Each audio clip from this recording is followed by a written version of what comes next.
3D twine stitch. ဒီကောင်ကဘယ်ကနေစဉ်းသက်လာဆိုတော့တက်တင်းထိုးတာနဲ့အလားတန်တူတယ်နော်ဒါပေမဲ့ဒီမှာဘာသတိထားမလဲဆိုတော့သူကဒီလိုမျိုးထိုးတဲ့အခါမှာအရင်ဆုံးကိုလိုချင်တဲ့နေရာပေါ့နော်ကိုလိုချင်တဲ့နေရာကနေပြီးတော့အရင်ဆုံးအဲ့နဲ့အရင်ထွက်တာအောက်ကနေအပေါ်ပေါ့နော်ပြီးသွားပြီဆိုလို့ရှိရင်နောက်တစ်ဖက်ကိုဆုံးချင်တဲ့နေရာကနေပြီးတော့ခေါ်ဒီဘက်ကိုကုနာထုတ်ထားတဲ့နေရာကိုပြန်ပြီးတော့ထွက်ရမယ်ဒါပေမဲ့အကိုအဆုံးထိမထုတ်နဲ့အကိုအဆုံးထိထုတ်လိုက်လို့ရှိရင်ထုတ်လိုက်တဲ့လောက်ဒီကျိုးရဲ့အရှိကပြန်ပြီးတော့နောက်ဆုံးအဆုံးသက်နေရမှာပေါ့နော်အဲ့ဒီဂျိုးကြီးကရှည်ထွက်ပြီးကြံခဲ့တတ်တယ်နော်အဲ့တော့အဲ့ကောင်ကအကိုအဆုံးထိုးလို့မရဘူးပေါ့နော်နောက်တစ်ခုကကျတော့ဗာလဲဆိုတော့ဒီမှာသူကမတို့ဒီခွင်းမှာဆိုရင်ဒီလိုကတ်နေပြီပေါ့နော်ကတ်နေပြီဆိုလို့ရှိရင်နည်းနည်းလေးလောက်ရတာတော့ခက်တယ်ဒါပေမဲ့သတိထားပြီးတော့လှုပ်ဖို့လိုတယ်ကဲဟုတ်ပြီအဲ့လုံနီးကိုပြောပြမယ်နော်အရင်ဆုံးဒီဘက်ဂျိုနော်ဒီဘက်ဂျိုပထမဆုံးထွက်လာတဲ့ဂျိုပေါ့အဲ့ဂျိုလေးကိုအရင်ဆုံးဟိုလိန်လိုက်နော်လိန်ပြီးသွားပြီဆိုရင်အဲ့ခွင်းလေးကိုထည့်ပြီးရင်ဒါကိုဒီလိုဆွဲโอเคနော်ပြီးရင်လိန်ထားတဲ့ဟာလေးကိုအဲ့ခွင်းလေးကိုထည့်ပြီးရင်ဆွဲအဲ့တိုင်းလေးပဲလှုပ်သွားမှာနော်ခတ်တယ်အဲ့တော့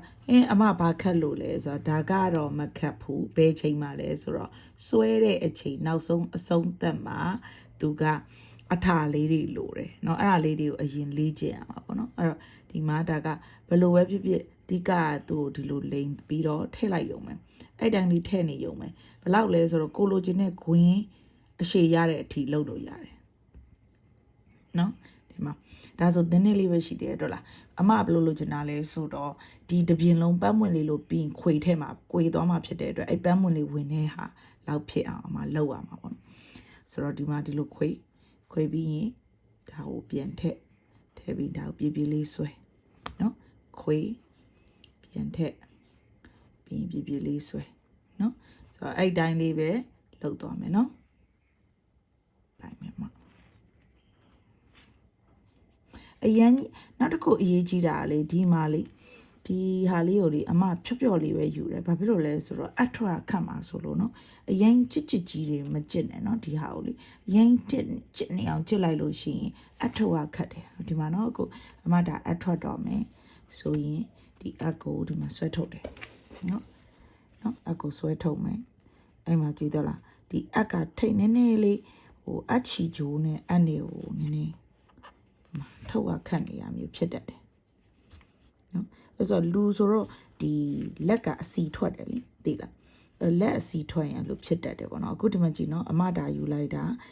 အက်ကိုမထွက်တဲ့အတွက်ကြောင့်ဟောဒီမှာဒါလေးက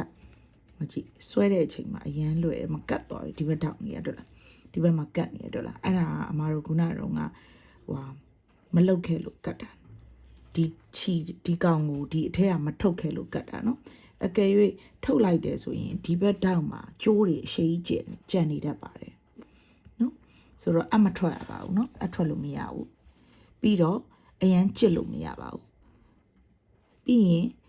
အနုတွေထိုးရဲဆိုရင်လက်ကိုတန်ရှင်းရေးအမြဲလုပ်ပါနော်အဲ့ဆိုဒီမှာဒီလိုကျစ်လိုက်တယ်ဒါတနည်းပြောမယ်ဆိုရင်တော့ဒါကတက်တင်းထိုးတဲ့နည်းနဲ့တူတူပဲပေါ့နော်တက်တင်းထိုးတဲ့သဘောတရားနဲ့တကုံတူတူပဲယူတဲ့နေထားတယ်ဗျာဒီမှာတော့ထောင်လေးပေါ့နော်ဇာတ်မှာအမတို့ကြိုက်တဲ့နေရာပြန်ထိုးလိုက်ဒါဆိုရင်အမတို့တပွင့်ပြီးသွားပါပြီโอเคနော်ဒီလိုလေးအဲ့အတိုင်းလေးကိုအမတို့တစ်ပတ်လေထိုးသွားမယ်နော်